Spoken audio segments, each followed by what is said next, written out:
the Christian view, and show how it does justify humans having intrinsic value. My argument is that the other three, cultural relativism, deontology, and utilitarianism, really don't promote or don't have a coherent account of humans having intrinsic value, but the Christian view does. All right, so let's get the show on the road then.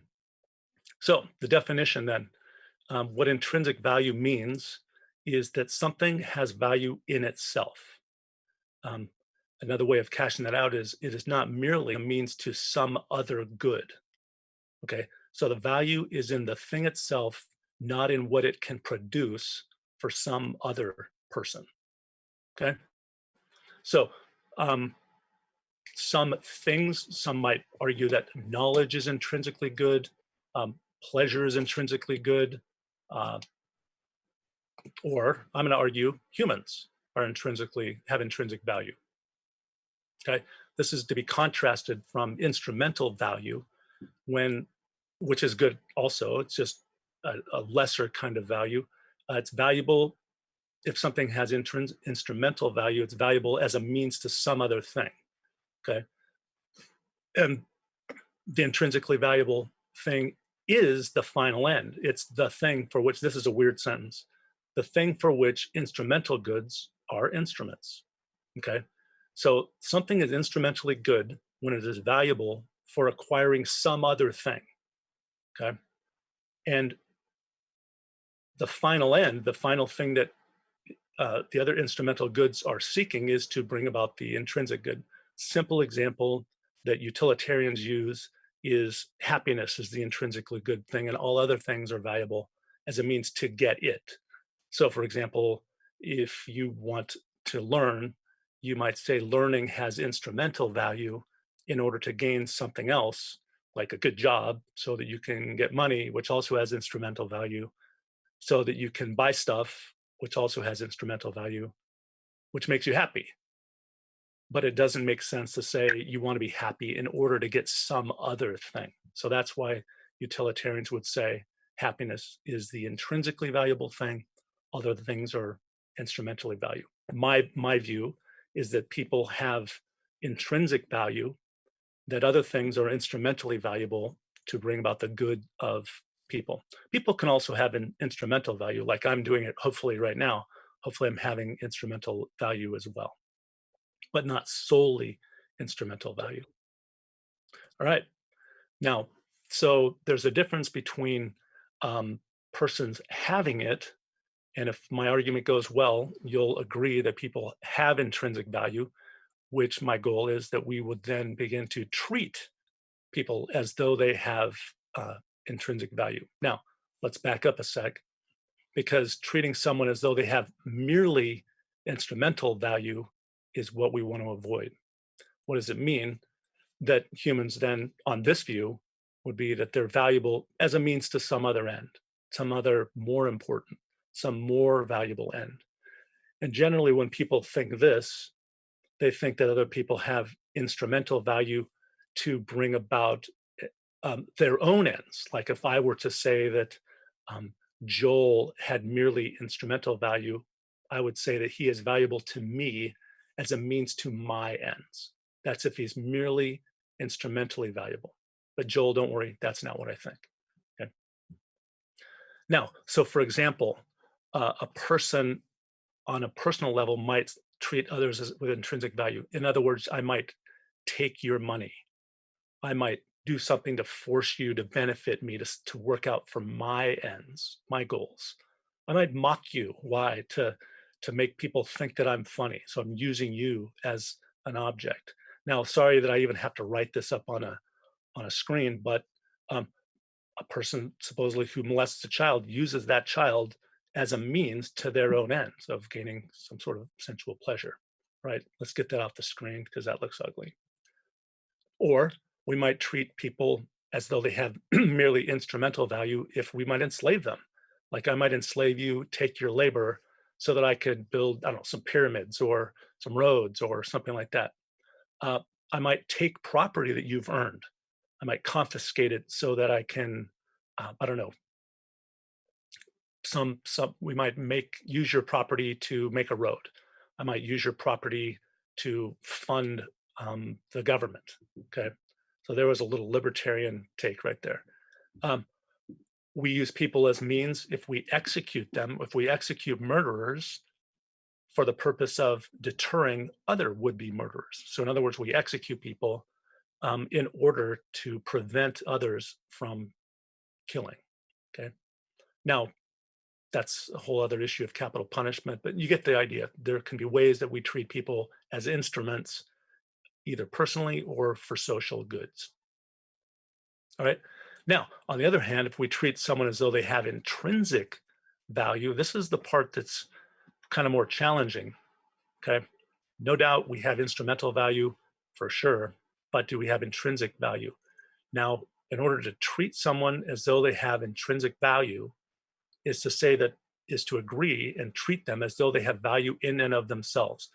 People are valuable not as a means to get you something, but they have their value in themselves. Okay. Simply whether they can produce goods or not. Okay. So, how do you treat them?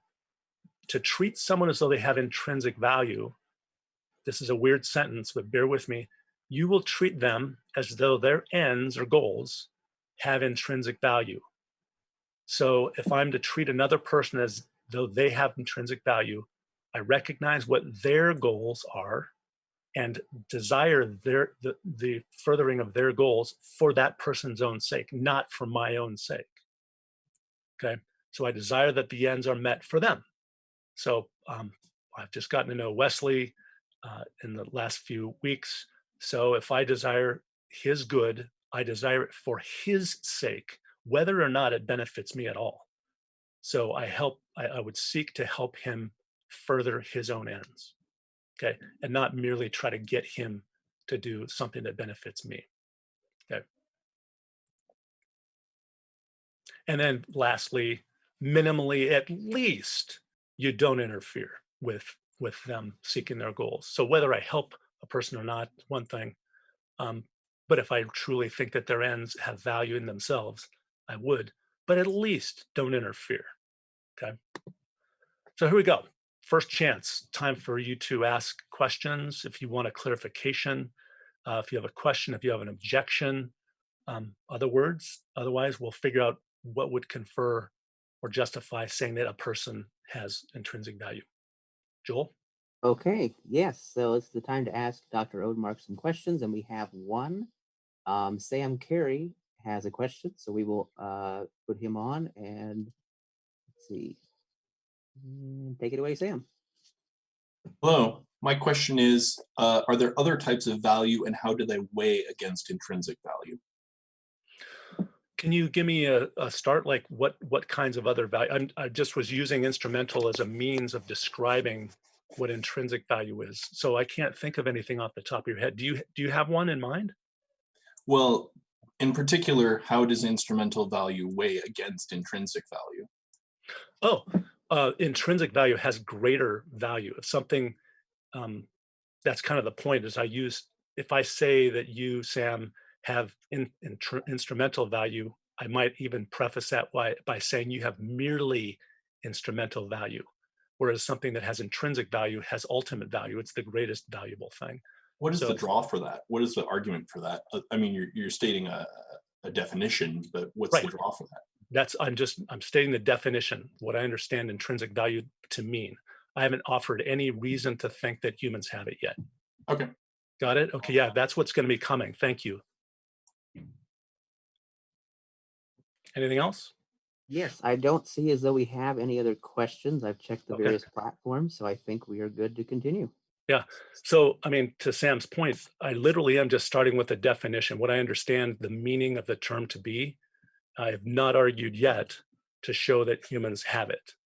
Okay. So let's see, like how would someone do that?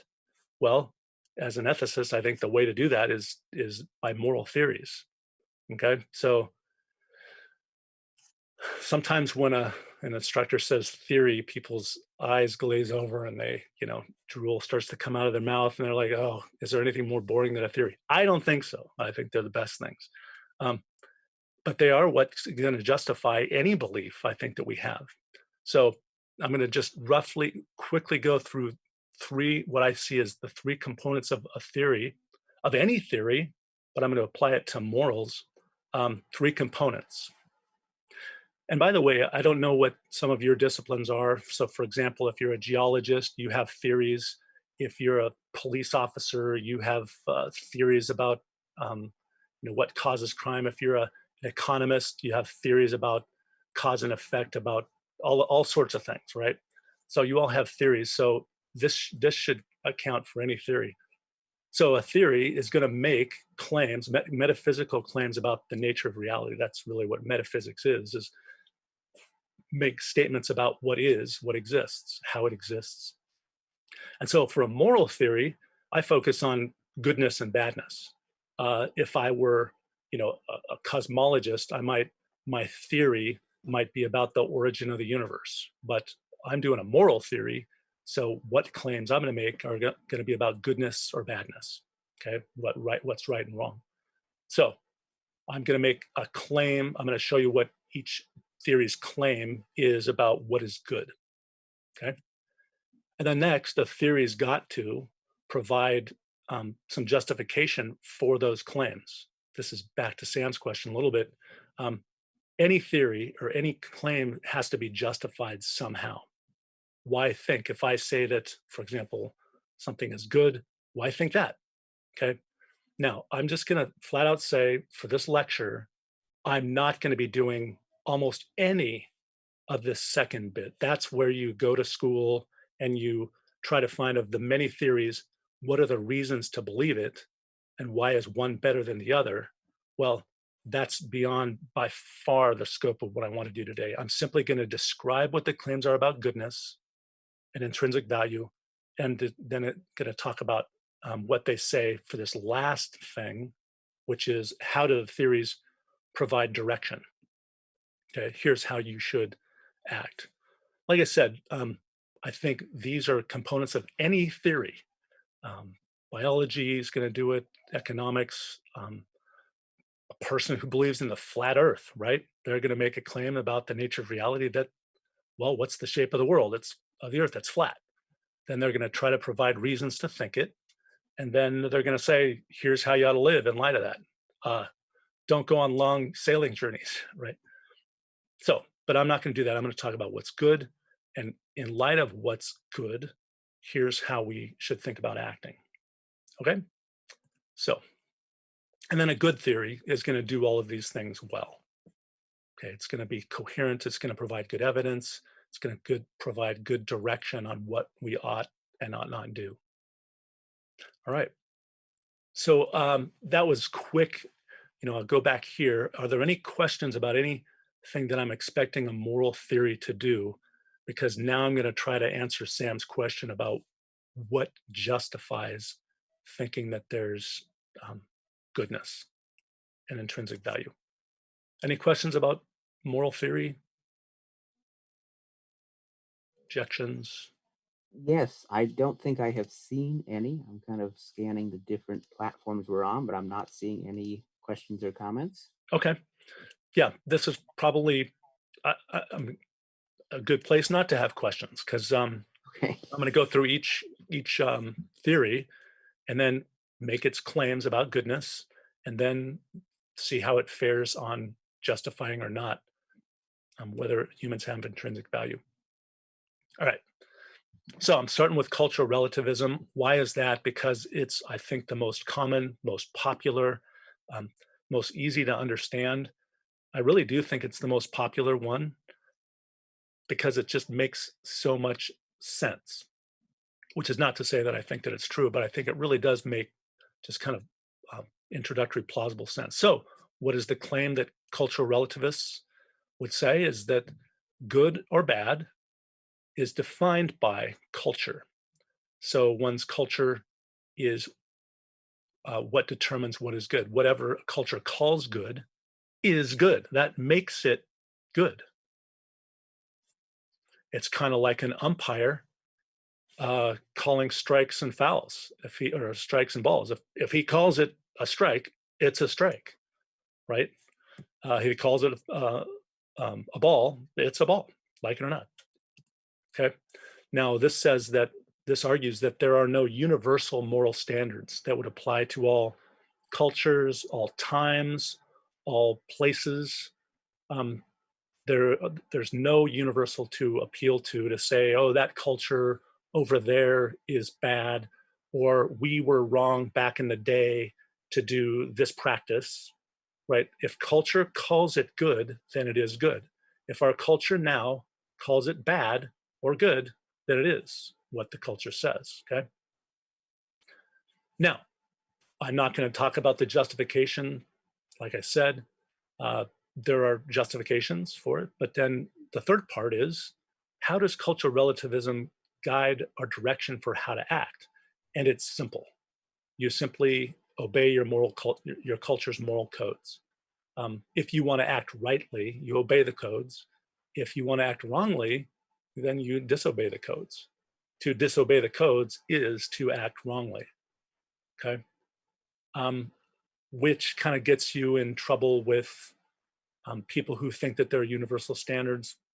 But anyways, if I want to do what is right, I will do, the culture says do X, Y, and Z. I will do X, Y, and Z. Avoid A, B, and C. You should avoid A, B, and C. Okay. And then the culture sort of determines what the appropriate punishments or praises would be for doing that. Okay. So that's what is about the nature of goodness. Whatever a culture says is good. So what does that say for humans? Well, do humans have intrinsic value? Do they have value beyond mere instrumental value? Well, if and only if the culture determines it so. If the culture determines that they have intrinsic value, then they have intrinsic value. If they have intrinsic value, it's because the culture determined that they do. You might not like that answer. Sorry, I don't care, but that's how it goes. Um, so a culture may, for some reason, describe that yes, people in it do. That'd be great. They might go down to the bottom and say, no, sorry, mere instrumental value, that's as good as it gets. Or maybe some people do. Um, I don't know, I'm in charge, I'm white and I'm over 6 feet tall. I might say that, sorry to be offensive, right? I'm just doing this to play. Uh, only since I'm in charge and I'm going to start setting up some standards, white people over 6 feet tall are the ones who have intrinsic value. Others then are going to exist for our benefit. And if I can get, the laws in place and the mores in place and get people to start practicing this way, then I win, right? And then that will be the case that, sorry, non as white as me and non as tall as me, you have mere instrumental value. Now it's possible. Again, this is going to depend upon how the culture becomes, right? What kind of culture have we become? What kind of values have we set in place? Are we acting upon? And that's how it goes. So does cultural relativism give you a good grounding for thinking that humans have intrinsic value? Not really, but let's hope that a culture would say it. But do they have a good reason to say that we have intrinsic value? Because they could just as easily change it around and say, no, we don't. In fact, sorry to go back to the issue of slavery, it looks like there was a time in our culture, in our country, where we did think that some people had intrinsic value and some people had merely instrumental value, and we treated them that way. So there you go. Any questions or clarifications about cultural relativism? And again, my claim is that it does not ground well, if at all, um, humans having intrinsic value. Yes. I think I have one just minor clarification, and that's on the yes, maybe, some, no thing, and that's that Yeah. if the culture is deciding uh, who does or who does not have intrinsic value, it doesn't necessarily, as you were saying, have to be a blanket assertion of humans have intrinsic value or they don't. It gets the right to then kind of make categories at that point. I'm sorry. So say the question, or sorry, I got a little distracted. Oh, yeah, no, it's fine. I was saying that, so with that maybe some, it's not like the culture has to decide, oh, humans have intrinsic value as a blanket statement, but they can Right, then make categories. right. Or, I mean, they may, you know, I might be involved in a culture that does. We just, that's how we have become. We've decided, we've stipulated that humans do have it. All of us do. That's Like a all the possible, possibilities are open. right? Yeah. It's just, but remember, they're not saying that they, in fact, that there's a universal standard that means that humans have intrinsic value. It's just that they've stipulated at this time and place that we will say that yes, they do. But just as easily could have said, no, we don't. Okay. We have another question, and this one was Okay. kind of going back to a little bit with the definition of intrinsic value from the previous part. It might Okay. play in a little bit here. This actually comes from Lynn Erickson. So Oh, Taylor. a little aside, Dr. Lynn Erickson was the person who initially introduced me to Dr. Odmark, and that's kind of how we made this connection. So thank you for that. He says, can you further define intrinsic value as, quote, whether the person can express or pursue their own good / desires at this time? This would help protect against infanticide or euthanasia, question mark.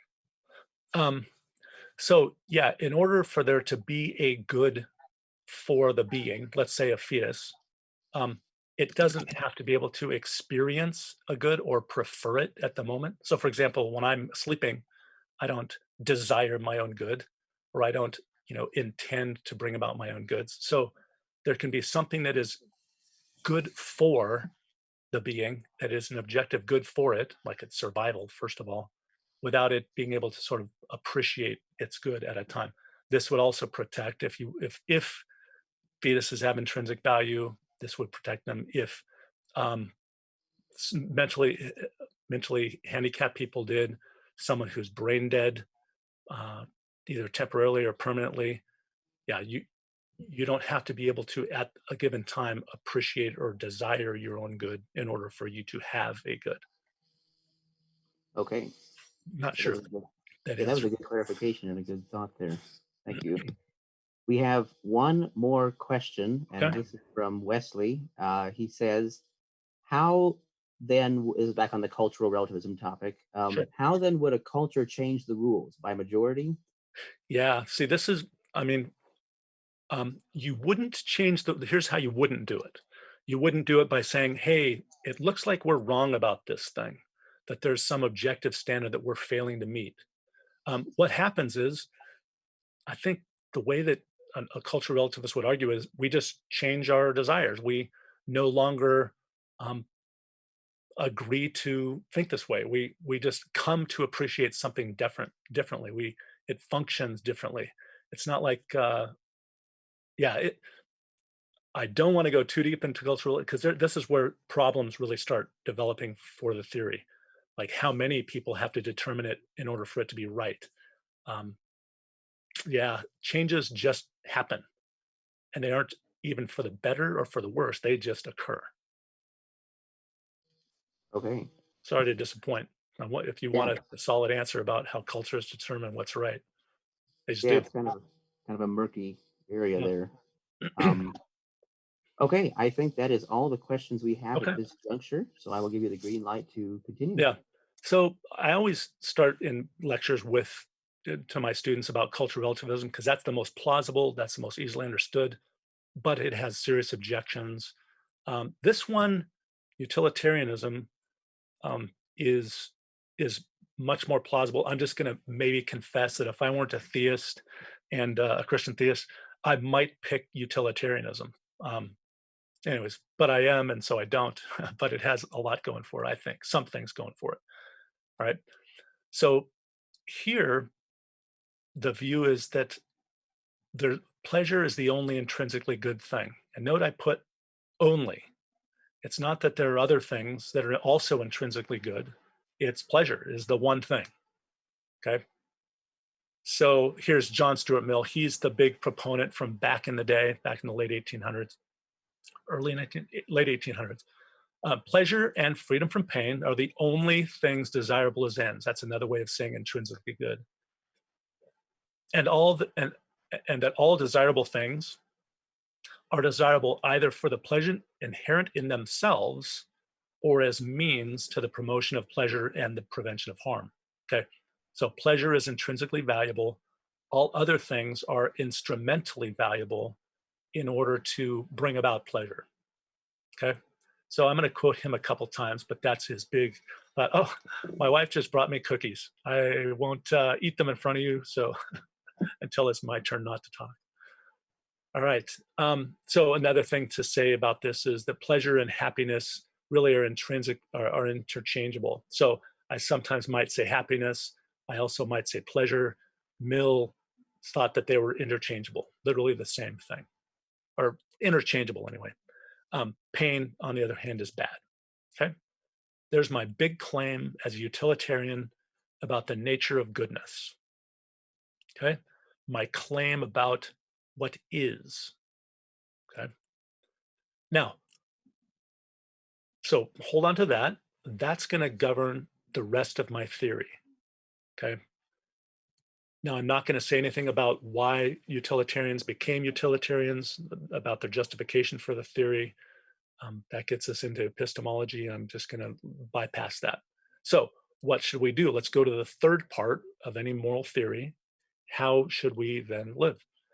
Well, an action now is right. It is the right action if it is the action which maximizes pleasure or happiness. Makes sense, right? Happiness and pleasure are the intrinsically good thing. And if you want to be good, if you want to do what's good, bring about the most of it that you can. Okay. So, and he calls this the greatest happiness principle. And it's a principle because it guides all of your conduct. I'm going to use as my principle of what should I do by asking what will bring about the greatest amount of happiness. I think I got a quote here. Yeah. So here the creed, which accepts as the foundation of morals, utility, or the greatest happiness principle, holds that, here it is, actions are right in proportion as they tend to promote happiness, and they're wrong as they tend to produce the reverse of happiness. Happiness is the stuff that matters. It's what's good. If you want to bring about good, bring about the greatest amount of happiness you can bring about by your action. All right. Now, I do need to add in there's a requirement on utilitarianism. That sounds like I could, Steve Odmark will act and bring about as much happiness for Steve Odmark as Steve Odmark can bring about. And Steve Odmark's happiness is more important than Wesley's or Lynn Erickson's, right? No. The theory says it's happiness that matters, and it doesn't matter who's having it, whether it's happening here, I'm pointing to myself, or I'd be pointing to other people, on the screen. Everybody's happiness has equal moral value because, again, it's the happiness that has intrinsic value. Okay, this makes it seem like people should be treated equally, and so they should on this account. Okay, no one happiness or pleasure is more or less significant than any other person's happiness or pleasure. Okay, all our happinesses are equal. So, what should I do? Here I am. I'm trying to think of what I should do. I'm going to calculate the consequences of my action. I'll think about all the possible good consequences that will come about if I do the action, as opposed to the bad consequences that would come about if I did this alternative action. Or the same action is going to bring about this many good consequences and this many bad. Another action will bring about this many bad consequences, this many good. I'm going to try to figure out the one that brings about the greatest end result. Okay. So trying to predict what the outcomes will be as best as I can as a rational person. Now, the action that produces the greatest net amount of happiness for the greatest number of people is the one I ought to do. Don't necessarily have to mete out the happiness and pleasure equally. I'm just going to try to bring about the greatest amount. If we could think about it in units, how many units overall can I bring about? Okay. Now that's a lot of work. I mean, a utilitarian has a lot of thinking to do. Like, I have. Should I speed to classes or should I not speed to classes? Should I cheat on a quiz or not? Should I tell the truth when somebody asks me if I like their shirt or not, right? I got to think about all the possible consequences of my action, and then do the one that brings about the greatest amount of happiness. Okay. Now, on this view, the question we got to ask is, do humans have intrinsic value? Because that, after all, is the topic of the evening. Um, well, not really. This is kind of my qualm with one of them is that humans don't, pleasure does. Now, is that splitting hairs? Not really. It's humans are where the pleasure happens. So, what is a person? They're the place where happiness happens. By the way, utilitarians also generally care about animals. And so, because they can experience pleasure and pain as well, um, you might also think about someone who's in a coma who doesn't experience pleasure and pain. So, we got to think about those kinds of things. But a human is literally where the pleasure happens. And I'm impartial about who's going to get it. Doesn't matter, as long as I bring about the most of it. Okay. No doubt on this theory that humans have great instrumental value. What's my instrumental value is that I am a means to bring about happiness in others. And that's not a problem. Like I said, I'm going to promote an idea that people can have both instrumental and intrinsic value. Okay. So that's not a criticism of the theory at all. Now, but in this case, individual interests are going to be secondary. And this is a famous quote from Mill. The needs of the many outweigh the needs of the few.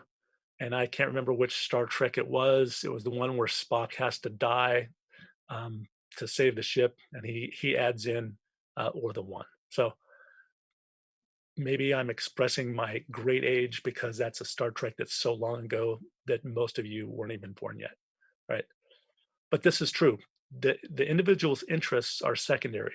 The needs of Steve Odmark, even though I'm a rational person with ends of my own, and I desire my own happiness and pleasure, the needs of the many outweigh the needs of me.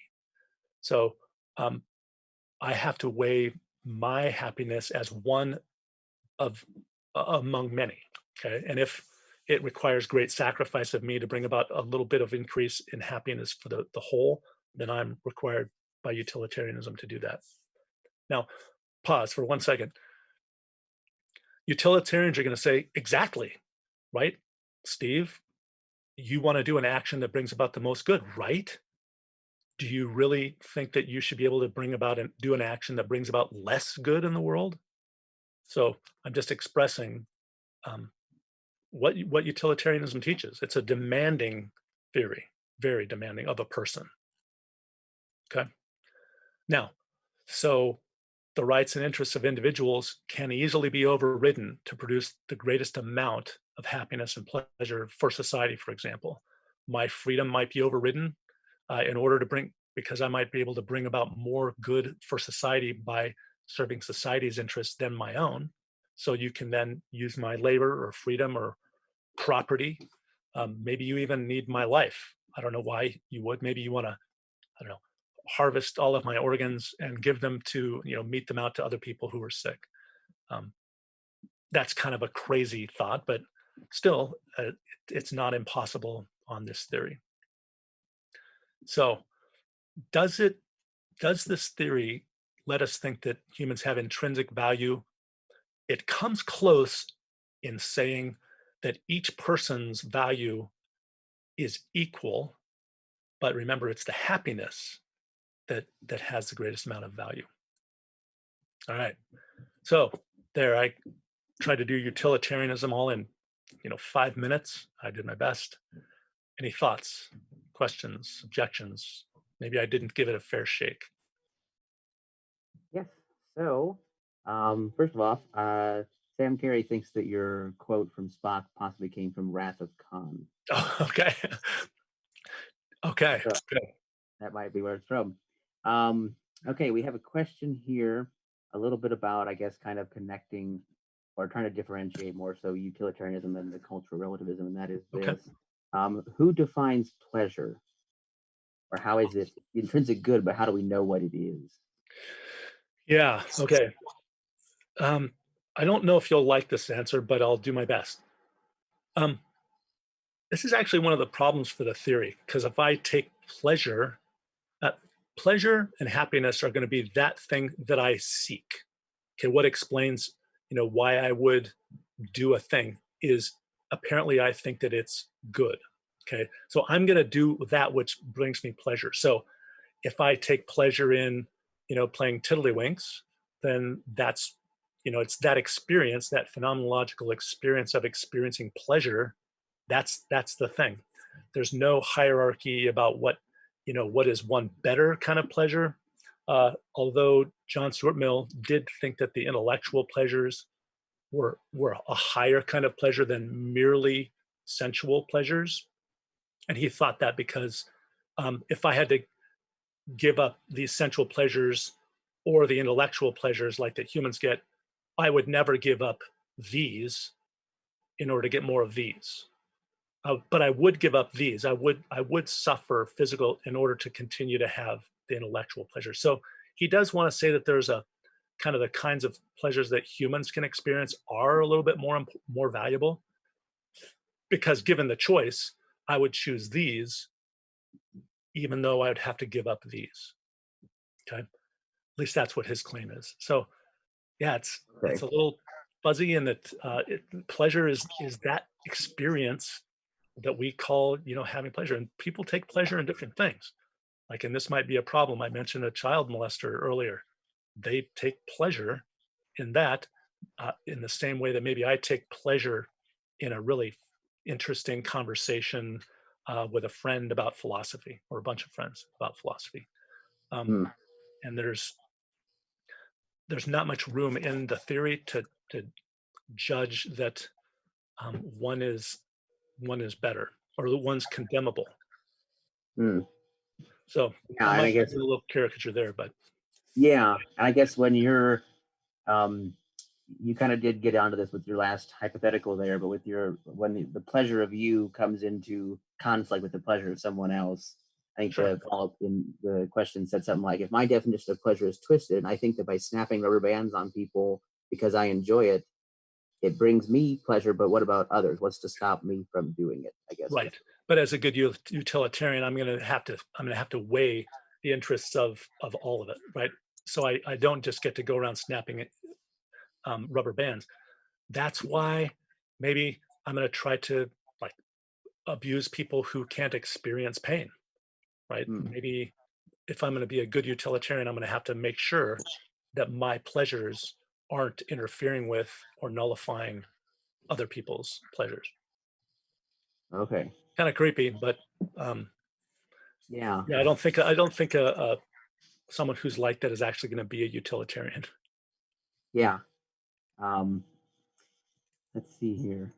And then you said the utilitarian has a lot of thinking to do and a lot of things to weigh when making these moral decisions, Right. and such that it brings the net amount of pleasure or happiness to the largest number of people. And I guess the question is, how would you even know in that case that you're doing that? You kind of have to make your best guess and hope that your cognition and your limited abilities can perceive that. Because it's almost like it takes a very godlike oversight to know, like, oh, this is bringing the most pleasure to the most people. Yeah. Um, Look, um, you go by experience, right? These actions have been shown in the past to bring about these effects. I'm a rational person. I've seen what cause and effects do, and no, I'm not omniscient, but I'm supposed to just do my best, literally with the evidence given to me right now, and what I know about the world and causes and effects. What ought I to do? okay. Which one does it seem to me will bring about the greatest amount of good? Yeah, it's hard work. I mean, you could a utilitarian could just say, "Well, I'm not going to act until I really know about all of the possible consequences," and you can never know all of them. You have to do your best from experience and act. Yes. And a couple more here. Yeah, So this is kind of a bit of a follow up on what you just said. It's kind of a where all these different thought experiments about, like, oh, there's people on a train track and you could divert the yeah, train. There's people on a boat and you could throw one off, but who do you say? sure. So that's kind of where they have their roots. Okay. The another question here is, does this worldview, utilitarianism, then only work for rational actors? What I'm doing is I'm trying to describe, if I'm telling you about moral theories, what I'm going to try to do is say, what should you as a rational person adopt? Right? What is it rational for you to believe about what's good and what you ought to do? So when I'm teaching about moral theories, I'm supposing that the person I'm talking to is rational, and that they're trying to figure out, what really is the best, what has the best chance of being an accurate description about what's good. So yeah, I'm talking to rational people. Yeah, and I guess maybe the bit of the tenor in that question was like, okay, does it only work if the people are rational? Like, what happens if utilitarianism is quote unquote the correct theory, and then we have irrational people who don't even And you have consider irrational people, you said? Yeah, knowing Yeah. that they don't think rationally, how does this theory work out when we know that not everybody acts rationally all the Yeah. time? One of the things that I think when I say rational is you're able to take in information. You're able to evaluate it. You don't want to have contradictory beliefs, but also that a rational person is able to um, take appropriate means towards ends. Like if a person sees a goal, a rational person can know the proper means to get to that goal. Silly example, if I want to be Mr. Universe or if a great power lifter, right? If that's my goal, a rational person is going to be able to take appropriate steps, eat right, get sleep, lift lots of weights. It would not be rational to say I both want to be, a power lifter and I'm going to eat marshmallows and sleep all the time and watch Netflix nonstop. Those are not Yeah, means that would get to the ends. Yeah, you've got to be rational in order to be a good utilitarian. yeah, okay, that makes sense. Um, Adam Johnson submits, he says, most people think of Mill and Bentham as the first ones to come up with the theory of utilitarianism, but John Hare at Yale has made a good case that it was actually first put out there as a theory by certain Christian thinkers before Mill and Bentham. Oh, Is there any, do you have any knowledge of that or any kind of I don't. comments on the potential But Christian Mill origins? himself says that he was not the first. He thinks that it was the Epicureans before Jesus. So Ah, if it's going to be a race, the Epicureans are probably going to win.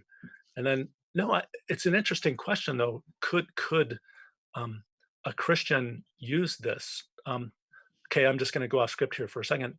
But no, if I agree with Mill that that pleasure and happiness do have intrinsic value. They're not the only thing, but if I agree that they have intrinsic value, then sometimes I might act in ways that um, will seek to bring about the greatest amount of it. Sometimes maybe I will need to, as a Christian, um, measure my actions based on what I think will bring about, all other things being equal, what ought I to do, given free will, which I believe in.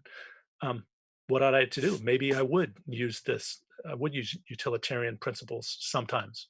They just wouldn't be the overriding ones. That's an interesting thought, though. I hadn't heard that Christians. I have never read anything about sort of a Christian view of utilitarianism. So, be happy to someone to give me that the heads up. John Hare, is that what you said? yes, John Hare, Actually, H-A-R. okay. Yeah, I know about him. Okay, Yeah. thanks. And then I Anything think the else? last question we had a lot of them on the utilitarian topic. Oh, yeah, utilitarians is an interesting theory, and it comes close Yeah, to giving us intrinsic value. we got one more here. Okay. How does utilitarianism differ from hedonism? In other Oh, words, if the best pleasure is defined by what a properly functioning human being likes or should like, is that supposed to override someone's less than noble pleasure? Is that the basic difference between act and rule in utilitarianism? whew, okay. That was a Yeah, multifaceted. yeah, boy. I mean, that's what I get for trying to give you utilitarianism in 10 minutes. It's not possible. So it is the act utilitarianism that I'm just talking about is hedonism. It is, and that's where the Epicureans, what they did is they thought, what philosophy will give us the greatest amount of pleasure in the long run? Um, so they came up with ways of trying to figure that out. how much food to eat, how little, what kinds, when, with whom, all of that. So that's act utilitarianism. It is a form of hedonism. Now, rule utilitarianism is different. Um, Gosh, how much do I want to say here? One of the worries for act utilitarianism is that I could do something awful like frame, you know, harvest somebody's organs and give them to 5 needy people. Act utilitarianism could justify framing an innocent person to bring about more societal happiness.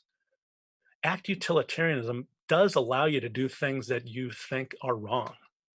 I can lie for good ends. I can deceive. I can even cause pains for good ends. If Roman Colosseums wanted to see Christians get eaten by lions, then we should do that. Okay. So rule utilitarianism tries to come in and say, all right, we're not going to figure out, which action brings about the most happiness in this circumstances. We'll try to figure out which kinds of actions, which if they were acted on as a rule by everybody, would bring about the greatest amount of happiness. So I'll say that again. So a rule utilitarian reasons this way. What should I do? Well, which action, if done generally by all people, would bring about the greatest amount of happiness? Should I lie to this person? Well, if everybody lied, would that bring about the greatest amount of happiness? Should I pick up this piece of trash? Well, if I did, and everybody did, then it would be the kind of thing that would bring about the greatest amount of happiness. So, yeah, I think I'm going to stop with the distinctions between act and rule. Okay. I hadn't, let me think for a second. Would rule utilitarianism give people intrinsic value? That might come closer. So now you kind of got me thinking that maybe I should have done better work on this. Yeah, I can't do it on the fly though. Sorry. No, that's fine. I did say that was the last question. We have kind of a follow-up one.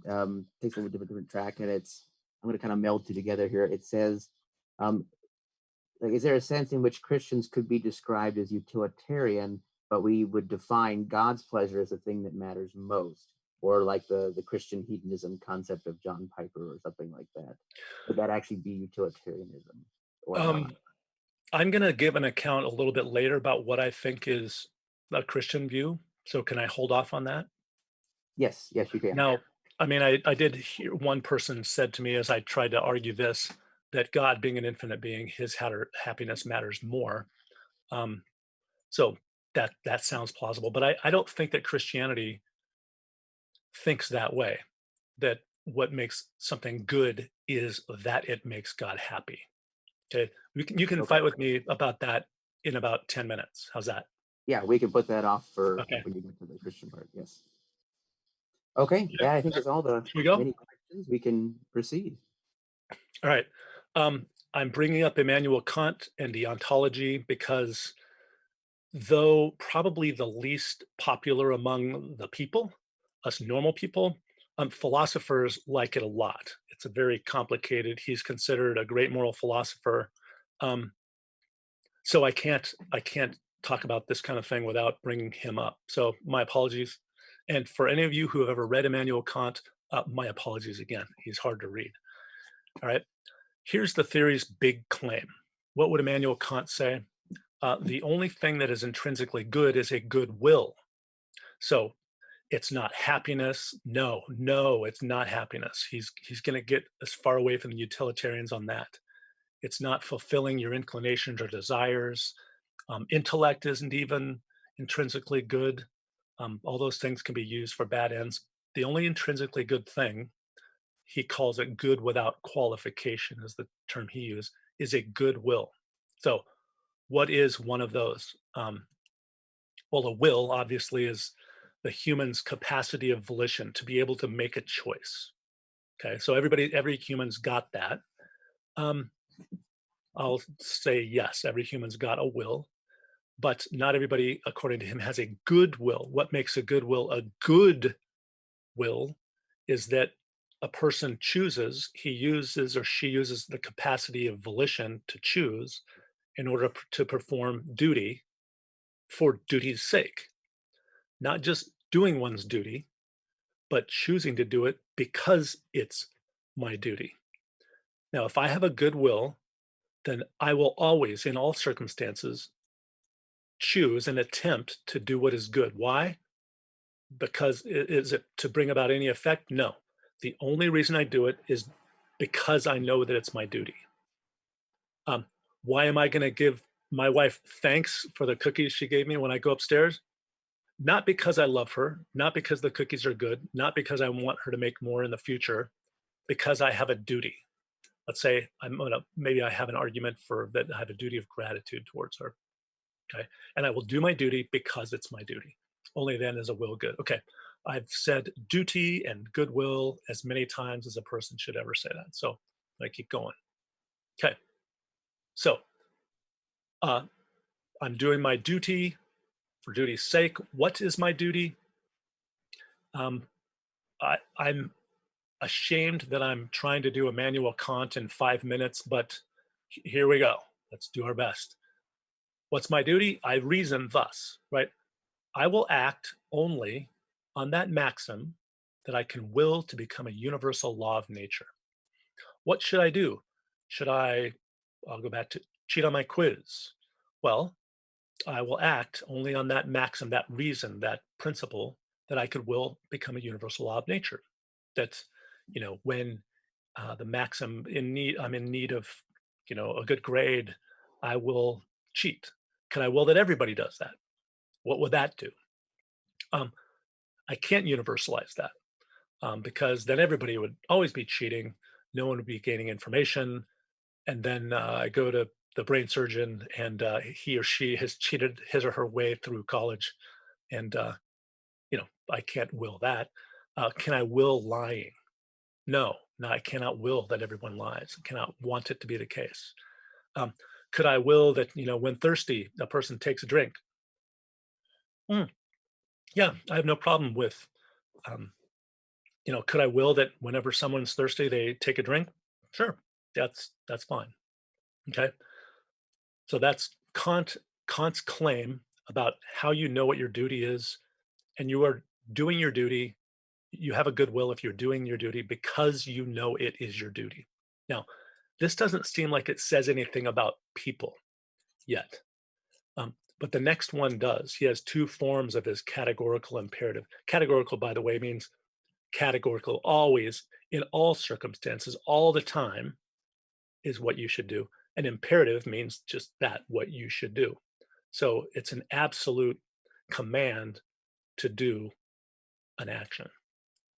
Okay. So, and how do I know what to do? I use this form of reasoning. I act only on that maxim that I can will become a universal law of nature. Or if that one's hard to do, which it is, by the way, this second one is way easier, way more popular, way more user friendly, and it has the added benefit of making me feel like I have value. So here we go. How should I act towards you? Well, I will always act to treat humanity, whether in my own person, myself, or in that of any other, always as an end and never merely as a means. So he's using the language that says that I am to treat you as though you have intrinsic value. Okay. Always treat people as an end and never merely as a means. Can I use you as a means? Yes, but never merely as a means. Can I treat you as though you have instrumental value? Yeah, you do, but never merely like that, like you're a mere object. Okay. Now you might be looking at this thinking, wow, Immanuel Kant looks like he thinks people have intrinsic value. I'm going to argue that he doesn't. So bear with me a second. Now, why should I, according to him, why should I treat people as ends? Well, and his reason goes back to the first, that each is a rational, autonomous lawgiver. Each person, each one of you out there, is the kind of being that can, let me go back a few slides, do this. Each of you is a rational being that can seek to universalize his or her maxims. right, and determine what the moral law is. You are the kind of being that can be considered a rational lawgiver. You're not merely following the law. You're the kind of being that comes up with it. By the way, he thought that we were like God in that way. That God also was able to similarly reason. He's just better at it than we are. Okay. At least I think that he was a theist. I mean, I think that. Well, that's a whole other story. Okay. So why should I treat you as though you have intrinsic value? It's because you're a rational, autonomous lawgiver. Okay. That's why I should do it. Now, how do I treat you like that? How do I treat you as an end? Well, I'm never going to override your rationality. I'm never going to deceive you and enable you to make choices without information. I'm never going to boss you around. I'm never going to override your autonomy. These are all good things. And I'm never going to discount your equality with me. We are together part of a kingdom of ends. We are together rational law-giving beings, and we're special in the universe. God's in the same category as we are. Nothing else is. Okay, humans, I suppose angels. I don't know what he says about that. I haven't read anything where he comments there. All right. Now, but the question is, now clearly he says we're to be treated as though we have it, but it's a separate issue to say, do we actually have it? Okay. Now, all rational agents are to be treated this way, as I said earlier. We know why, because we're moral lawgivers, like God is. This depends upon us being able to do the first formulation of the category. I already said this about the universalizing your maxim. Okay. Now, you might be asking, does this presuppose that somebody has the capacity of reason? Yes. Well, and here's my argument against Kant. What about those who are less than fully rational? People who, for whatever reason, cannot do the ratiocination, the rational thought process of determining whether their maxim is universalizable or not. So I'm going to again throw some possible people up here: mentally handicapped people, of varying degrees of seriousness. Imbeciles. Now I've seen that in literature, so sorry if it's an offensive term, but it's in the literature. People with brain injuries that are permanent, that prevent them from any longer doing the kind of rational thought process that would make them rational lawgivers capable of acquiring a goodwill. Okay, babies certainly are not rational. I'm not even trying to make a joke, but I don't know at what age Immanuel Kant would say that someone becomes sufficiently rational such that they become a universal law giving kind of being, the kind that ought to be treated as an end. And this is an interesting one. This, what degrees do we then start talking about people's value on a degreed basis? Like here's, someone slightly rational, more rational, Robert Audi is up here. Do we have gradations of value? Actually, this is kind of a view that Aristotle had. He's one of my favorite philosophers, but he said this, right? Some people by nature are to be subservient kinds of things. They're the kind of beings, they're the kinds of humans that their proper function is to serve and not to be considered to be completely valuable.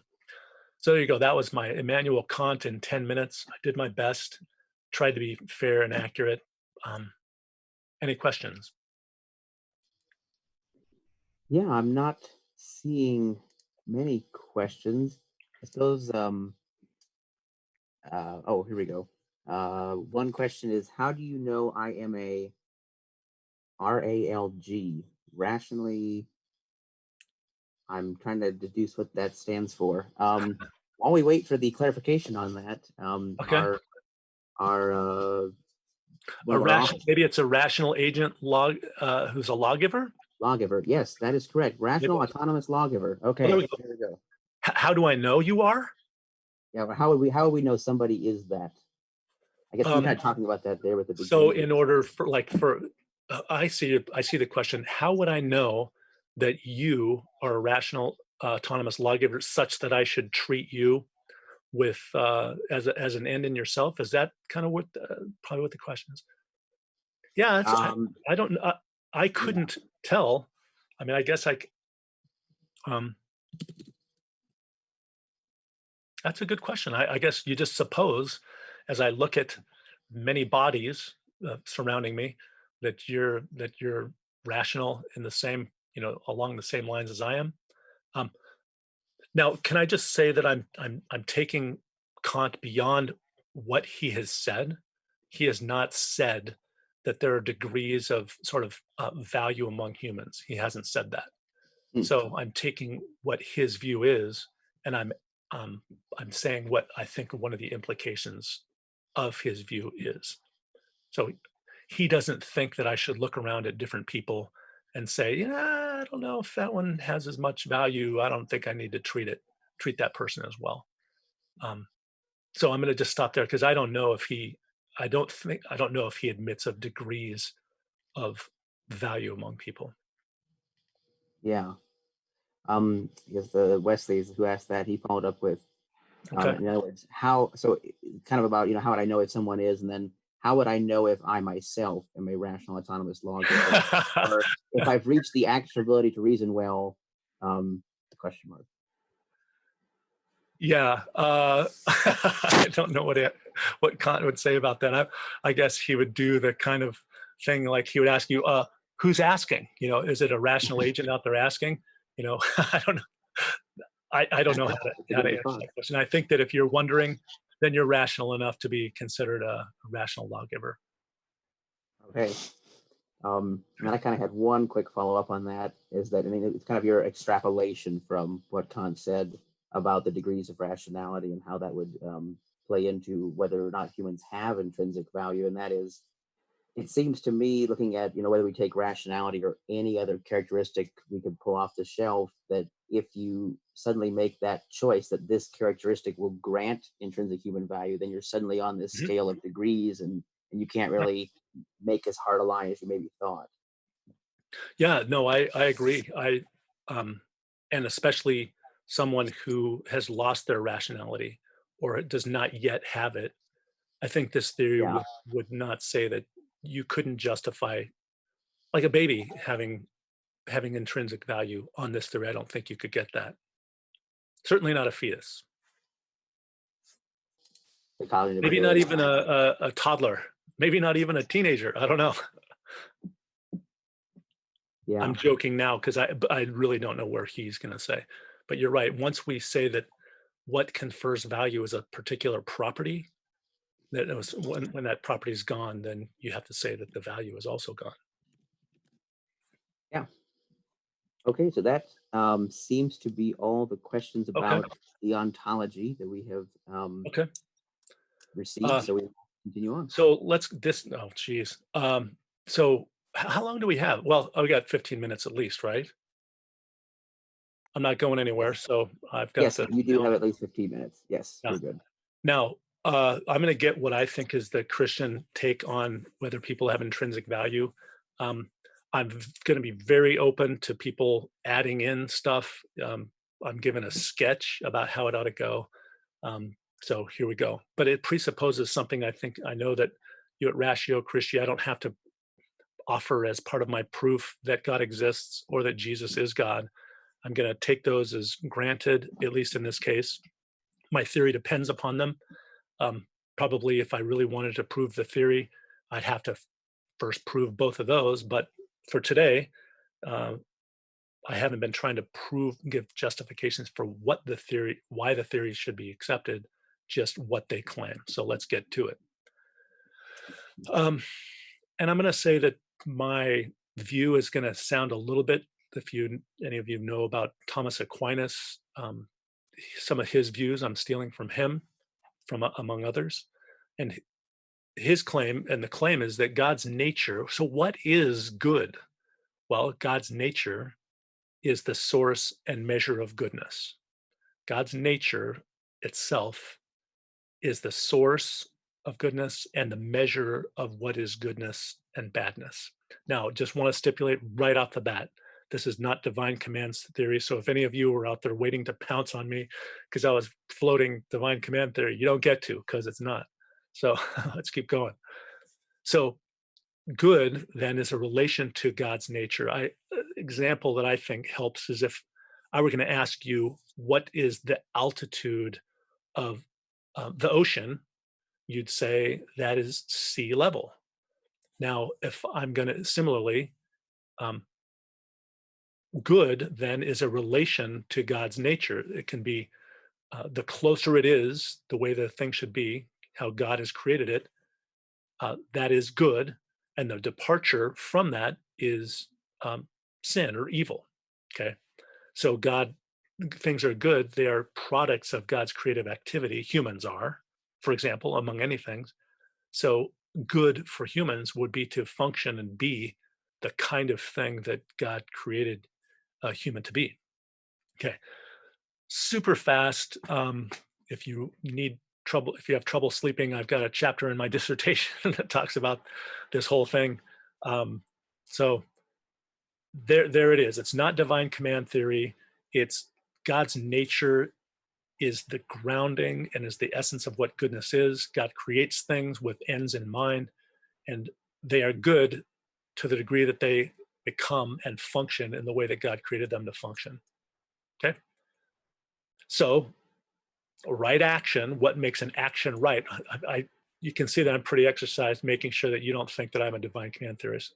Um, right action, then, I'm actually what would be considered natural law and virtue theory. I think that the correct view is kind of a combination of those of virtue theory, and here it is. So, what is the right thing? The right thing for a person to do is to become like Jesus is. So, what does that mean?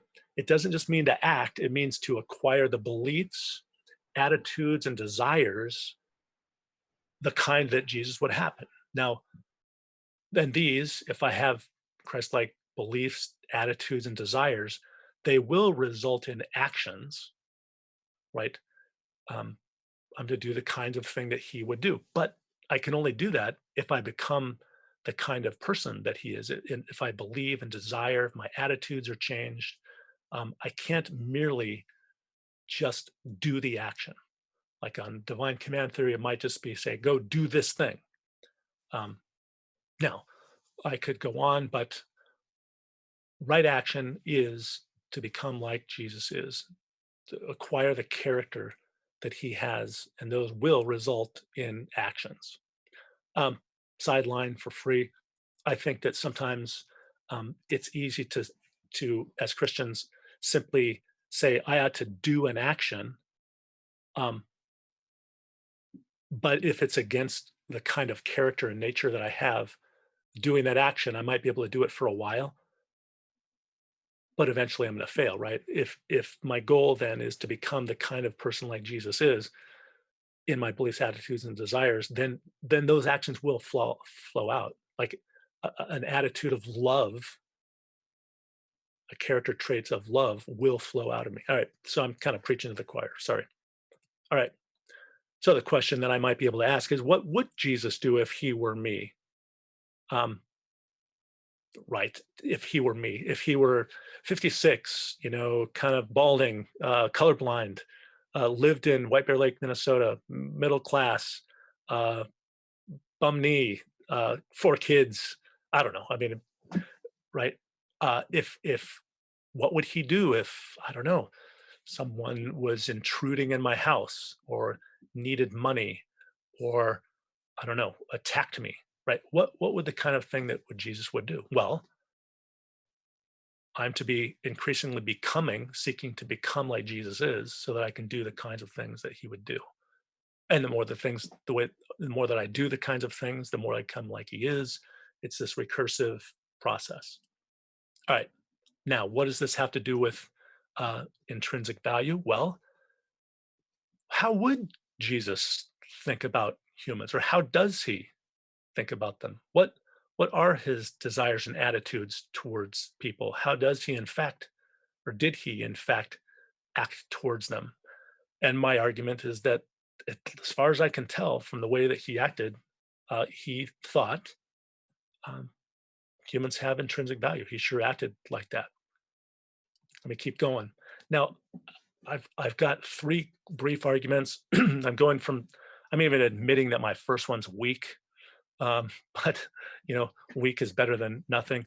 A second one that's better, and then the last one is the one I was just floating a second ago. So let me just quickly go through these, and if you want to yell at me because of my first two, that's fine. I might just delete it, right? So as we look around kind of creation, we at least like to think that there's a apparent hierarchy among created beings, and that we humans have some special, better qualities, specifically rationality and the capacity for moral reasoning. The reason I think that this is maybe not the strongest argument is because who's doing the choosing and saying that these are the highest qualities?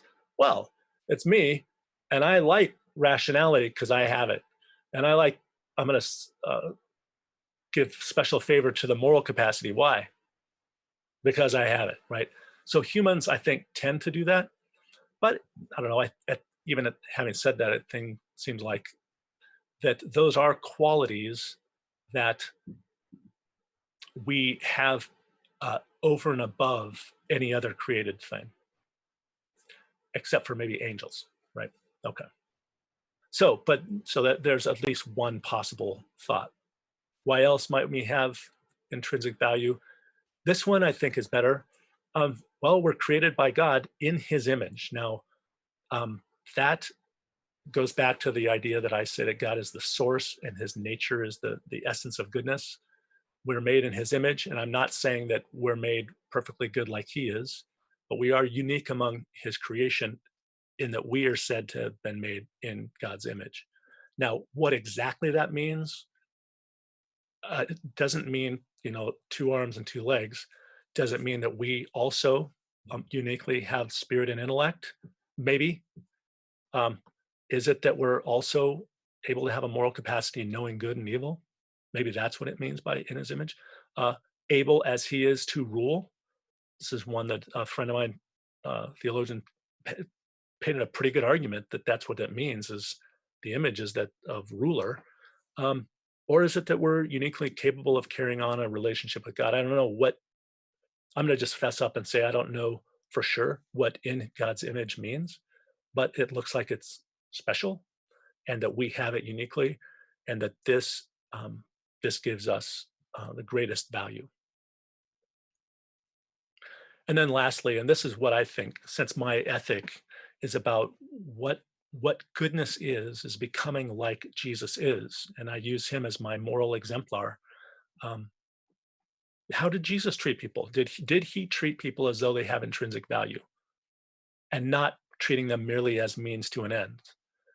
And even as I say this, it sounds like, oh, that's how obvious is that? Of course, He treated people as though they have intrinsic value, even sacrificing Himself, right, for our goods, right? If treating me as though I have intrinsic value is that Jesus thought that my ends and my good has intrinsic value to Him, then clearly He did that, sacrificing Himself so that I could, have a relationship with God. So here are ways that He treated people not as mere means. He healed them, even when it got Him into trouble. In fact, it did get Him into a lot of trouble. But He did that for their benefit, not necessarily. Yes, did He do it sometimes as a means of a sign? Yes, it counted as signs, but He did this for people, whether it benefited Him or not. Gave some examples. Healing on the Sabbath got Him in trouble.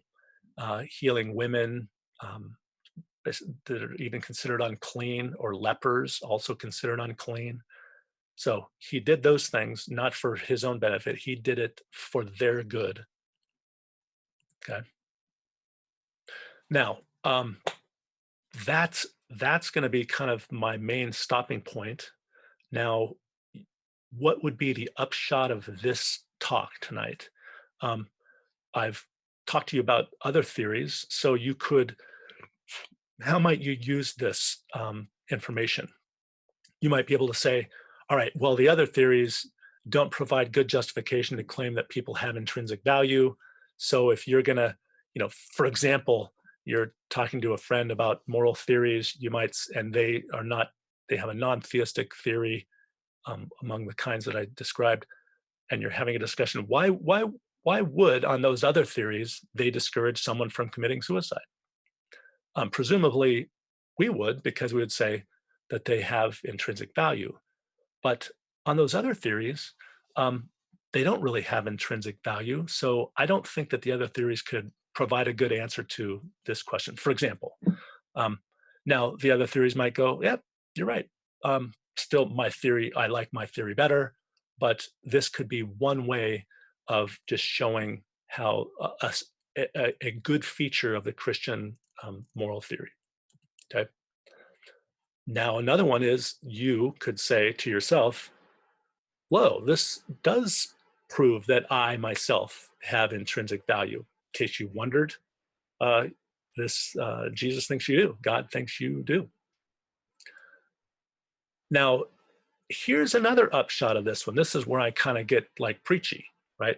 Um, it also compels you to recognize that others have intrinsic value. Enemies, sinners, people you might want to use for your own ends.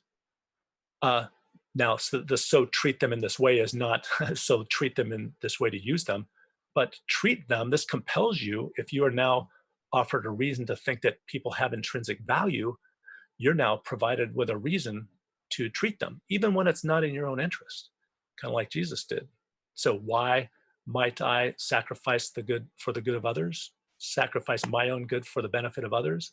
Well, because if I think that they have intrinsic value and that their ends are valuable, I might do that.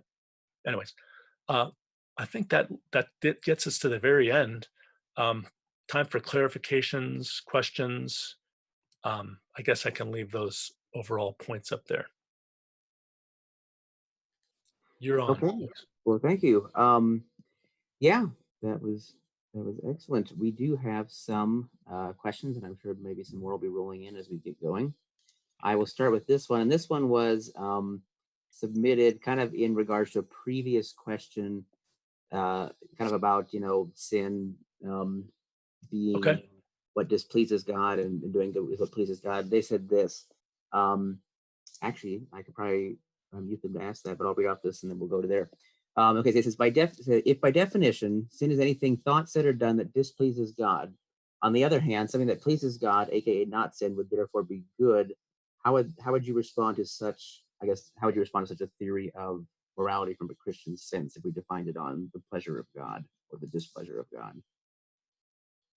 Um, so I don't think that that's the right theory. I mean, um, am I being asked to explain why I don't think that that's the right theory, that it pleases God? I think it goes the other way around. So what is it that would displease God about me, say, lying? Okay. Now, for God, what makes lying wrong then? It is not the kind of character, it is not the kind of way that God has created me to be. He's not created me to use my rationality and my will and my judgment in order to lie. In other words, to what are the ends for lying? To manipulate others, to bring about, to act selfishly. So is what makes it wrong is that it is not the proper function. It is not how God created me to function. This is not my good. And so I think of it as less that God's kind of displeased with me. Oh, you lied, and that pisses me off. Rather, it's that is not the way that I've created you to be. That is not your good. And I see it more as God is disappointed and like, yeah, I don't know how else to put it. God is maybe is God offended that I've mistreated and taken this precious human creation of his and misused it, and probably in the process harmed and misused another person. Yeah, that is not the way that God's created me to be. It, my theory doesn't give you sort of anger, which I'll admit I'm used to have been used to thinking about God as being angry at sin. now, my view and this theory is more that God is um, disappointed and hurt and is yeah, just like, that is not how I created you to be. That is not your good. I've got so much better for you. So does it displease him when I lie? Yeah, but I think that that's the secondary thing. It's not wrong because it displeases him. It displeases him because it's not the way that he created me to be. He knows that there's better. Sorry, I kind of got preachy there. Yeah, no, that's fine. It's a good clarification on what exactly we're basing moral value on and how we're making that determination. Um, okay, our next question is a question about your theory of moral good from Adam, and so I will unmute him and pass the floor to him. Just one sec. Uh, Okay, go ahead. All right. Okay, and it's not. Well, okay, it's not unmuting, but I'll read his question, and then if he has any follow-ups, I'll see if I can get the unmute to work. Oh, I think there he is. Adam, are you there? Can you hear me? Yes, we can. So take it away. Yeah, just clarification about your view of moral good. And I think the answer might be that you're trying to combine moral virtue theory with natural law theory. But let me Yes. just ask the question and let Mhm. you answer it. So at one point you said God is the standard of moral good, and you implied that other things, like humans, are good when they resemble him, which is more virtue theory. But then at another point, you say that humans are good when they fulfill God's intention or end or telos Mhm. for what he created them for, human Yeah. flourishing, like natural law says. So to me, it seems like those are two different theories. So where Oh, does your theory of moral good fall on which one? I actually think that they fit. That they're the same. In fact, Aquinas constantly quoted Aristotle, and so let me back up. So God is. I'll try to see if I can combine them quickly. So God has created me with certain capacities of a will, and emotion, and intellect, and that there's a proper way for those to function. And what is the proper way? Well, acquiring virtue. I mean, literally, if I'm functioning properly the way that God's created me to function, I will acquire virtue. I will acquire the virtues that Jesus had. What will I acquire? I'll acquire the character that God has created me to have, where my desires are ones of love, and that I will have beliefs and attitudes that resemble the kinds of ones that Jesus did. Those will be the virtuous ones. Like, yeah, I see that maybe if I just combine them that way, does that come back at me? I mean, does that sound like it puts them together, or does that sound like I'm still doing just one or just the other? Well, the first point that you made, I think, at the beginning was you said that God is the standard of moral good, Yeah. and then implied that other things, like humans, are good when they resemble him. Would that be your primary theory of moral good? Okay, so I guess maybe I misspoke then, because what I think is things are good. God gives the things being. God creates them with a function in mind. So this is He creates them, and so He creates a human with how it ought to go. Like a creator creates, I don't know, a computer, whatever, knowing that and specifying that this is the kind of thing that it should become, right? So God creates a human, supposing that this thing I have created to function in these kinds of ways. And it is good to the degree that it functions in the way that I've created it to function. Again, the way that I've created it to function is to, in the cases of humans, to acquire virtuous character. And that's standard natural law, and I think that's kind of what you were saying more Okay. later in your talk. But at the beginning, when you first brought up moral good or moral value, you said that God was the ultimate moral standard Mhm. or the ultimate Yes. moral good. Um, so with your secondary one, this natural law version that you're describing, how does God being the ultimate moral standard fit into that? Um, yeah, that's the second part of so God is the ultimate standard about what's good. and that his creative activity is the products themselves are products of a good God. So I'm not saying this well. So their good is derivative of God's creating them to be a certain way. So that's why I use the example of, for example, the computer. If I'm a good creator, I'm going to create a good computer or a good whatever, right? So the goodness of the object, in this case a human, is derived from the creator, the good creator. Yeah, I'm not sure if I'm answering your question. I just seem like I keep saying the same thing. Nope, I get it now. Thank Okay. you. Oh, really? Did I just say it differently? Okay. Thanks for pressing me on it, though. Appreciate it. Okay, we have another question. It's going to be offered by Ben Blowers. So Ben will take it away. Yeah, I was just curious, since it sounds like you're grounding intrinsic human value ultimately in the image of God. What you said you weren't going to take a position on that, but if you did, or you looked at the various explanations, which position do you find most convincing, or which definition or explanation of the image of God do you find most compelling? To be honest with you, I don't know. I mean, I always thought it was spirit and intellect, um, but I don't know. I mean, I I kind of want to say all of them. That's kind of cheating, but I haven't come to a one that I think that it means just this. I really don't know. Okay. Is it cheating? I mean, maybe Wesley, you can say it's or Ben. It's Ben, right? Maybe it is cheating just by fudging and saying, I don't know. Maybe we're the kind of thing that all of those, right? Intellect Mhm. is going to be required in order to be able to rule with God and cooperate with Him and those kinds of things. And I'm going to have rationality in order to exist more, to make moral choices. Yeah, it seems like it could be a bunch of those. Okay. Yeah. Yeah, no, that's fair. Okay. Our next question comes from Matt, and he has a question about how a utilitarian might offer an explanation for the suicide question. So I will jump to him. Yeah, go ahead. Matt, there we go. All right, there we go. Yeah. Okay, so, yep. Okay. Matt, So are you I said, going to offer a utilitarian's explanation?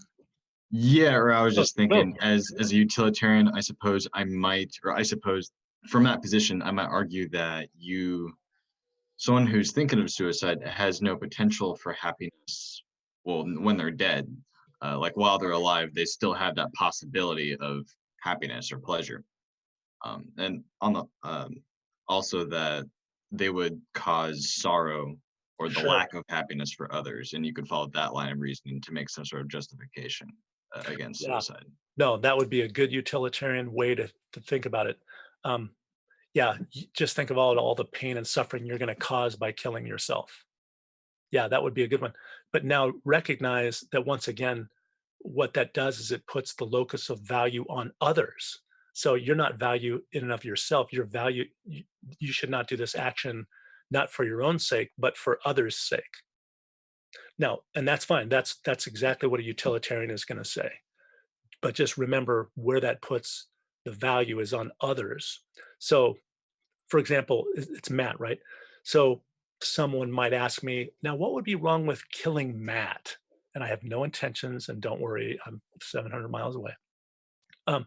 Well, a utilitarian could say, I could say, hey, once I kill him, he's not going to experience any more suffering. But the utilitarian would say, well, yeah, but just think of all the pain and suffering you're causing to others. True. But then I could ask you, Matt, am I wronging or harming you? I mean, if I kill you painlessly, have I harmed you? No, I haven't harmed you. The harm that I'm done or the wrong that I do is what it does to other people. So, and again, this isn't a criticism of utilitarianism. It simply points out the fact that the individual doesn't necessarily have value in his or herself. It's the value that they can, and the happiness and pleasure that they bring for others. And you're one unit of happiness among many. So, True. so you're right about the calculation. It just, again, my argument is that it doesn't give individuals intrinsic value. Awesome. Thank you. But remember, I mean, there's a lot to be going for utilitarianism. And if I wasn't a theist, I think I'd try it, even though I think it's the most difficult theory to uphold action-wise. So, anything else, folks? Yes, yes. Okay, we will jump next to Sam. Sam has a question about the basing of your theory of intrinsic value on what Jesus did and would do. Okay. We bring him on here. Blue. Thank So you. my question is, you were saying that intrinsic, that good is becoming like Jesus or doing what Jesus would do. Is that fair? Yeah, becoming like Jesus is, yeah, and then doing what he would do. Yes. Okay. If we're able to show that Jesus endorsed something that we would believe in to be morally incorrect, would that therefore, how to say this better? I'm coming at this the wrong way. Yeah, no, I think I see where you're going. Keep going. Well, but could Jesus's actions be dictated by culture in a way that then means our actions won't look like Jesus because our culture is different than Jesus's culture? Yeah, no, that's a great question, because I did try to say it, what would Jesus do if he were me? And I think I might have to take into account what our cultural norms here. Yeah. I'm getting some feedback all of a sudden. I was gonna- Oh, there we go. Well, it's like I'm talking to my phones here. Did I break the internet? Oh, now it's fixed. I think we're good now. Yes. Okay, thank you. Sorry, where was I going? Yes, no, I think that there are ways that I would act that would. I guess I'm saying, would Jesus act in the same ways now as he did then? I don't. I'll be honest with you. Sometimes when I read things that he said to people, I was like, why would you say that? Like to the woman uh, who came and asked him, he says, I don't give the crumbs to dogs, or sorry to misquote. Like, why would you say that? Well, clearly, I think that there was some cultural thing going on um, that merited him saying that, and that wasn't a wrong thing to say to somebody. So, yeah, I think he would. My tailor- question then continues: Go ahead. Yeah. if the question is what would God do if he were me, or in this situation, maybe is a better way of saying that. Isn't that predicated on our own ability to understand it, and therefore what is correct is whatever I think is correct here, not an existential correct that's not related to what I think? That's a good criticism. I think it is, what would Jesus do? Yeah, if he were in my situation, not, I guess I would have to say, yeah, I don't want it to just be that I am now the author of what's good and bad and right and wrong and my understanding. So in becoming like, as part of my theory is that in order to become good, I need to acquire the kinds of beliefs and thoughts and attitudes and desires and motives that Jesus had. So to the degree that I can do that, I will be able to act in the way and think in the way that Jesus would in my situation. So I'm not the author of goodness. My goal is to become like Jesus so much such that those kinds of actions will flow out of me. Does that distinction sound all right to you?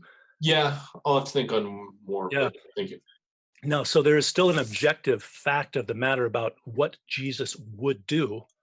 And I am like Jesus to the degree that I become like him. And again, I want to keep stipulating in the ways that he thought, desired, his inward state. If I can acquire his inward state, then those outward actions will follow from that.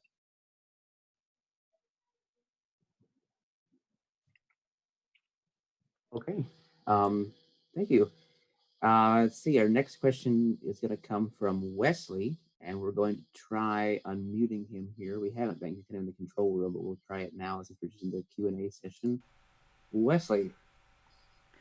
Yeah, my question has to do with similar to Sam's in the becoming like Jesus is what happens when an argument like that proves too much.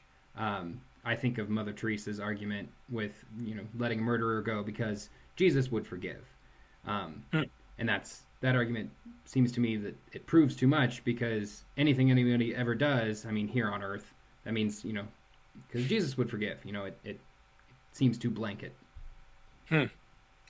I have two thoughts. My first is, yeah, this might require us to do things that we, on the face of it, seem like aren't good things for me to do. Like if someone strikes me on the cheek, I certainly don't want to, and that will enable me to get kind of taken advantage of. Well, I guess I have to ask, like when we read the Beatitudes, did Jesus mean those things? I think he did. And the fact that I might not like some of what that would cause me to do is not a reason to think that he didn't mean them. So maybe would Jesus, now I don't think Jesus would say a murderer shouldn't be punished, but he might say a murderer shouldn't be killed, shouldn't be executed. Maybe.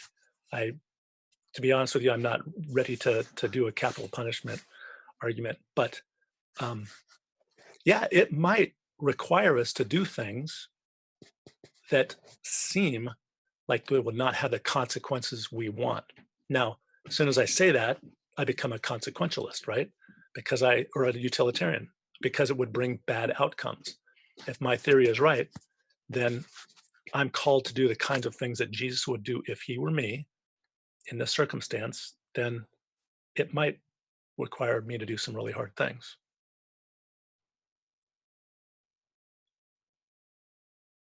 You don't like that. I hear by the silence you don't like that response. Come back, keep going if you want to. No, that's that covered it mostly. I was keying it more in on the argument that proves too much. That. Could you say what you mean by it proves too much? Sure. I might well, a little fuzzy on that. I guess on the example with the murderer and Mother Teresa and asking this murderer to be pardoned just because Jesus would forgive, seems to me like you could use that irresponsibly. But hearing you go over some things makes me think that maybe it's not without consequences here on earth, but forgiveness is a good thing, but you don't let your kids run rampant because you just because you have to forgive them. Jesus would forgive. Well, no, he wouldn't let kids be irresponsible. He talked about honoring your father and mother and all the things. Sure. So maybe I thought through my own answer. Okay. Can I still get credit for answering it, even though you came up with the answer on your own? We will award you 1/2 of a point on that one. Okay. Thanks. Let's see. We have another question from Sam concerning the basis of the theory. I'm going to put him back on. Sam. I guess I'm kind of keying on the same kind of thing Wesley is. Since what is right, I feel like my main argument is against the judgment aspect of this. Okay. I'm frustrated by the aspect that I could decide that Jesus would kill the murderer, and you could decide that Jesus wouldn't kill the murderer, and we're at an impasse. Yeah. So yeah, what do we do about moral disagreement on this? We argue. I mean, we would argue about why it is that, see, why Jesus would do what he would do. Like I would say, no, Jesus would forgive, or no, Jesus would tell the truth in this, or whatever. And then we could go back further back in my theory about what it is that, how it is that God, what God's nature is like, right? What is it that God does? I'm trying to say too much at once. That's not coming out right.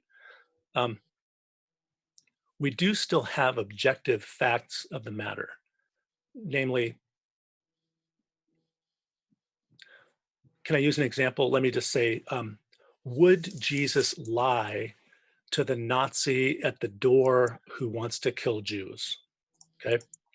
Right. So this is World War II, and there's a Nazi at your door. What would Jesus do? Here's a better example. Would he participate in executing Hitler, like Bonhoeffer said, or would he not participate in seeking to execute Hitler, like most of his Christian colleagues said? And yeah, there you just have to go and argue about, I don't know. First, let me say, Sam, this is a weakness of my argument because it does appear to leave too much room on the individual actor, right? And there's no sort of way to come up to an objective fact of the matter, like in a math problem.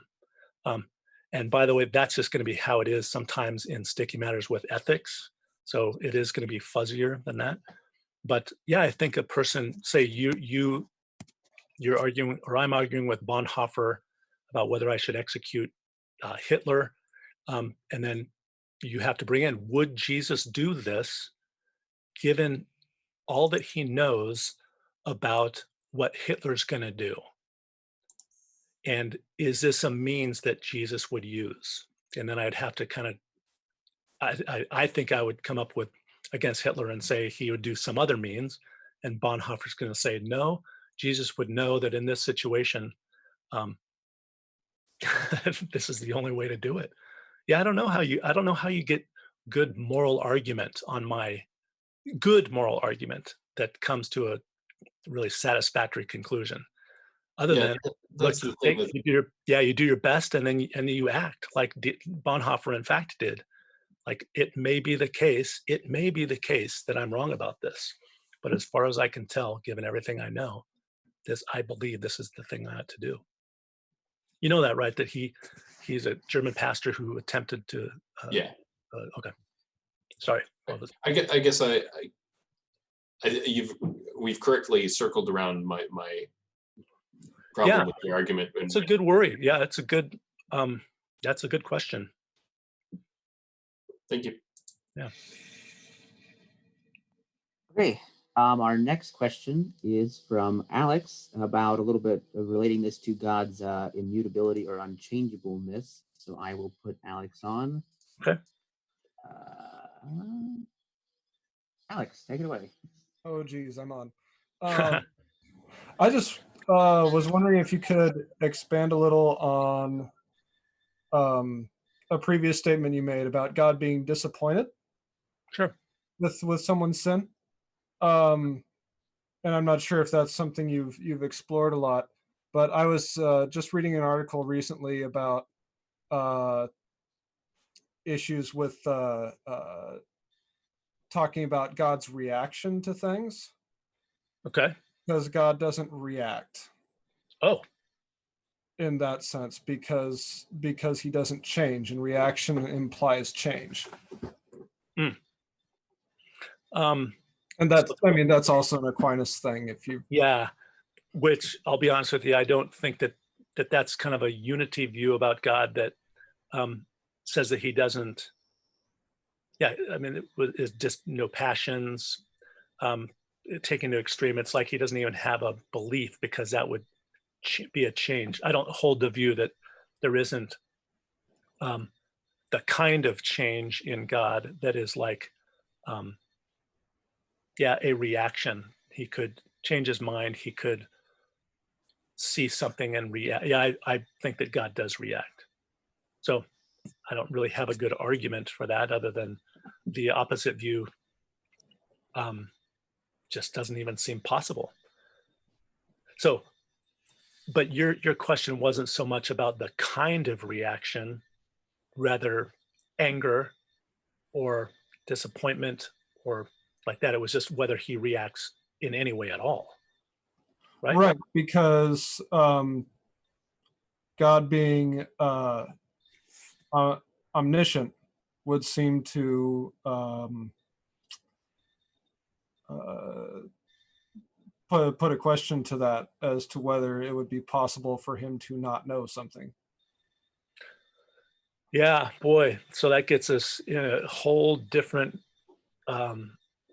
philosophical point, right? About what it means for God to know things and whether we can add new things. Yeah, that's a whole other, you just broached a whole new question. And I knew that when we got into things tonight, that that there were a lot of ways this could go. This could go to predestination and free will. I was going to say, are we gonna back out to middle knowledge and more here? What are we doing? No, I think that even if God does know things about the future, sin that I do tomorrow, even if he already knows it, I still think that it makes sense for him to be disappointed in that thing I'm going to do tomorrow, which he currently knows right now. So, yeah, I don't agree with the view that there is no sort of reaction or thought, or I don't have to say that God is surprised by it, like, whoa, what just happened? Okay, I'm mad at that, or I'm disappointed in that. He could still be disappointed in a thing that he already knows about. So, but again, remember, my claim is I do want to get away from sort of like that God's reaction is based upon sort of disappointment in me. I think it's disappointment for me as his created being. He knows that there's so much better for me. It's not he's angry that I've done something against him as much as he's disappointed for me that I'm not being the kind of being that he's created me to be, which is good for me. He wants my good and is disappointed for me when I don't achieve it, when I don't become like Jesus is and resemble the kind of thing he's made me to be. Right. The glory of God is again fully alive, Irenaeus and all that jazz. Yeah. Well, and yes, does it is a way of dishonoring him, like that people be able to point to this creation and go, boy, God did a cruddy job there. Yeah, it dishonors God that I become this kind of thing. So I mean, I guess there could be that reaction too. So that's actually a really interesting point. I was just reading Athanasius of Alexandria is on the incarnation. Oh, yeah. And he spends a significant part of one of the chapters in there talking about how a way you can view the incarnation is that God is motivated to bring his creation back to the honor he intended for it. Huh. I read it probably literally 20 years ago. You've now inspired me to want to read it again. It's good stuff. Nice. Thank you. Yeah, thank you. All right. I think that is the last of the questions that I have received. So here's how we're going to kind of go with this. This will be the end of the night. So that's the end of our Q&A session. Usually afterwards, we kind of have a after party, quote unquote, where we kind of stop live streaming, stops going to YouTube and all that, but we kind of just stay around in the Zoom meeting and have more of a free for all. Not everybody's muted and all that kind of stuff. Okay. You're welcome to stay for that, but you're not obligated to stay for that. We will not be mad at you if you have other obligations or things you need to do, so we don't want to keep you really late. But if you want to stay for part of that, we would definitely welcome you, or we might have continuing more back and forth free for all discussion that is not being live streamed. So I guess concluding that, do you have any concluding remarks on your own? Any kind of final points? No, although I realize that I got more thinking to do. I mean, I appreciate you all asking me questions and pressing me on some things. And I think that I'm right that Christian ethics does do the best job of expressing how people that people have intrinsic value. I think I got to make a better case. I mean, that really was my case. I mean, you were pressing me on sort of my Christian moral, ethical standards in general. So I wasn't really ready to think about that, but I got more thinking about that. But I think it's right that the Christian ethic does give the best chance of people having intrinsic value, and that's one, I don't know, one point in its favor, among others. Okay, yeah, no, we appreciate that. Laying out the different theories, deontology, utilitarianism, cultural relativism, and then contrasting them with the Christian ethical view and how that gives a good grounding to human morality, human intrinsic value. Sorry, my words mixed up there. But yeah, no, thank you so much for being willing to do this, to put together this lecture, this explanation and the theory, and to spend the time, of course, in preparation, talking with us, taking all of our questions. There were a lot of good questions out there. Thanks to everybody else who joined us for asking those, and thanks for dealing with them well. It was a great discussion. We enjoyed it. I just want to say once again, thank you. And I think now we will kind of transition. We will stop live streaming and go to the after party format. You want to stick around for one thing? I guess Alex had one more quick follow-on point he wanted to make, and then you are free to leave at any time you want, but we will kind of transition into that online or after party format. So, okay. Now I can start eating the cookies my wife brought me long ago. Yep, you can start eating the cookies. So we're going to kind of take all the restrictions off here on the chat and the microphone.